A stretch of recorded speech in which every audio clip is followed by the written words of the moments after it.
Bienvenue sur Renaissance émotionnelle, le podcast dédié à ceux qui cherchent à transformer leur vie, à trouver un sens au milieu du chaos et à retrouver un pouvoir intérieur. Je suis Émilie Monté, neuropraticienne de la Scamden et entrepreneur dans le monde du bien-être émotionnel. Bonjour et bienvenue sur Renaissance émotionnelle, le podcast qui vous aide à sortir du mode de survie pour retrouver votre puissance émotionnelle, votre place et votre vérité. Aujourd'hui, j'avais envie d'aborder un sujet à la fois doux et piquant. Romantiser sa vie. C'est une tendance qu'on voit beaucoup sur les réseaux sociaux, TikTok, Instagram, etc., où l'on voit des vidéos esthétiques, pleines de lumière douce, de bougies, de marches dans les bois avec les écouteurs vissés sur les oreilles. Mais au-delà de la mode, je pense que romantiser sa vie, ça peut être un véritable outil puissant, un vrai levier de transformation, à condition de bien comprendre ce que cela veut dire et surtout de voir où sont les pièges. Alors d'abord, ça veut dire quoi, romantiser sa vie? Romantiser sa vie, c'est d'abord changer de regard sur son quotidien. Ce n'est pas se mentir, ce n'est pas s'inventer une vie qu'on n'a pas, c'est habiter sa vie d'une façon différente, avec plus de présence, plus de beauté, plus d'intention. C'est décider d'être le personnage principal de son histoire et non le personnage secondaire du film de quelqu'un d'autre. Et donc, bien évidemment, d'agir comme tel.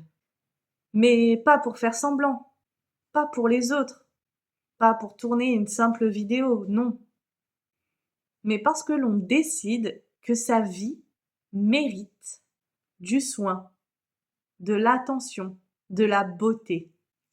Quand je romantise ma vie, je décide que je peux transformer un moment banal, une tasse de thé, un repas, une marche, une douche, en un rituel qui me reconnecte à moi. C'est une façon de dire je compte, ma vie compte, et j'ai le droit de la rendre belle, même sans raison extérieure apparente. Alors, pour que ce soit plus concret, j'avais envie de vous parler de moi, de mon quotidien, de ces petites actions que je mets en place pour que cela vous donne des exemples, peut-être même de l'inspiration, et que vous aussi, vous puissiez romantiser votre vie.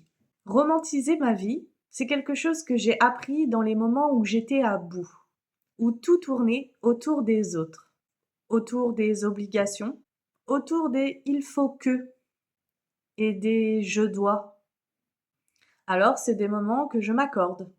Par exemple, lorsque je prends un bain, je décide de mettre des sels de bain, des bougies, de la musique, de l'encens. Et pendant 20 minutes, je ne fais rien. Je suis juste là, à apprécier ce moment que je me suis créé pour moi. Cette ambiance que je me suis apportée, que j'ai imaginée. Ces odeurs qui me font du bien. Ces bruits qui m'apaisent. Et le contact de ma peau, de l'eau, de la mousse, des sels de bain. Simplement être pleinement présente pour moi. Apprécier la beauté de cette situation toute simple. Un peu comme une autodéclaration. Je mérite du calme, je mérite de la douceur, même sans occasion spéciale. J'ai aussi appris à porter des vêtements qui me font du bien, même si je ne sors pas, même sans occasion spéciale. Un pull qui me donne l'impression d'être en sécurité, qui me réconforte, qui soit douillet, chaud. Une robe fluide dans laquelle je me sens belle. Avant, je gardais ça pour plus tard, pour de vraies sorties, pour des occasions. Le prochain événement, la soirée avec les copines, peut-être même les mariages, les baptêmes ou simplement un dîner à l'extérieur. Maintenant, j'ai décidé que non. Ma vie est assez précieuse pour que je la célèbre aujourd'hui. Je peux me sentir bien. J'ai envie d'être le personnage principal de ma vie. Et si cela passe par des vêtements, par du maquillage, par des bijoux, simplement pour sortir, me promener, être avec moi-même ou être à la maison, eh bien c'est tout aussi important. Romantiser sa vie, c'est aussi jouer avec mes proches, avec mon fils, avec moi-même, me lancer des défis et voir le monde comme un enfant aurait envie de le voir. Danser sans musique, improviser un pique-nique au milieu de mon salon, écrire des vraies lettres comme à l'ancienne, aux personnes qui me sont chères, qui me sont proches. C'est aussi les mots que je peux offrir, dans des messages, dans des lettres, dans les échanges au quotidien. J'essaie toujours de mettre de la tendresse, de la poésie, de la vérité. Parce que ça aussi, c'est romantiser sa vie. Donner une dimension sensible, vibrante, consciente à ce que l'on vit. Et vous savez quoi? Tout ça, ce sont des choix. Ce ne sont pas des choses qui tombent du ciel. Ce sont des actes d'amour envers moi-même et c'est ce que je vous invite à explorer, à découvrir, à jouer. Avant de vous parler des pièges, je vais vous parler des bienfaits de cette pratique. Romantiser sa vie, ça peut vraiment changer la donne. Pas pour fuir la réalité, mais pour lui donner du sens, pour l'élever. Quand on romantise sa vie sainement, on met de la beauté dans les gestes du quotidien. On se sent actrice, acteur de sa journée. On crée du lien avec soi. On apprend à être en relation avec la vie et non pas seulement la traverser, la subir, attendre, patienter, mais la vivre pleinement, la ressentir pleinement. Un exemple tout simple. Au lieu de manger devant la télé ou en scrollant sur votre téléphone, prenez le temps de dresser une jolie table, comme si vous alliez recevoir des invités. Servez-vous une belle assiette préparée avec soin, joliment présentée. Mettez l'ambiance qui vous convient. Des bougies, de la musique, une lumière tamisée peut-être. Puis vous vous asseyez. Vous respirez et vous savourez ce moment et ce que vous avez créé pour vous. Et là, vous vous envoyez un message qui est très clair. Je mérite du soin, même pour un repas solo. Ça peut être également de marcher sous la pluie, mais sans râler, en appréciant l'odeur de la terre mouillée, le contact de l'eau sur votre peau. Pourquoi pas danser sous la pluie, sauter dans les flaques comme quand on faisait quand on était enfant. Ici, le but c'est de comprendre qu'on n'est plus en train de subir la vie. On est en train de la vivre pleinement, même dans les actes tout simples du quotidien. Mais attention, bien évidemment, il y a des pièges et il y a des dérives. Et c'est ce que nous allons voir maintenant. La première chose, c'est que on a tendance à romantiser sa relation au lieu de vivre la réalité. Ici, je m'explique. On ne va pas romantiser sa vie. On ne va pas romantiser son quotidien. On ne va pas romantiser ses actes. On va romantiser ce qui est hors de notre contrôle, ce qui ne nous appartient pas. On va romantiser l'autre, la relation à l'autre, les attentes de l'autre, les réactions, les envies, les besoins de l'autre. Cela peut être par idéalisation du partenaire, le mettre sur un piédestal, ou imaginer une relation qui n'est pas la réalité. Cela peut être également d'attendre le prince charmant, se dire « je mérite un grand amour », passionné, fusionnel, comme dans les livres, comme dans les films. Et finalement, refuser de voir les signaux d'alerte. Romantiser sa vie, c'est romantiser ce que nous faisons, ce qui nous appartient, ce que l'on est. J'aime offrir des cadeaux que je fabrique fait main, de la peinture, des poèmes, ça m'appartient.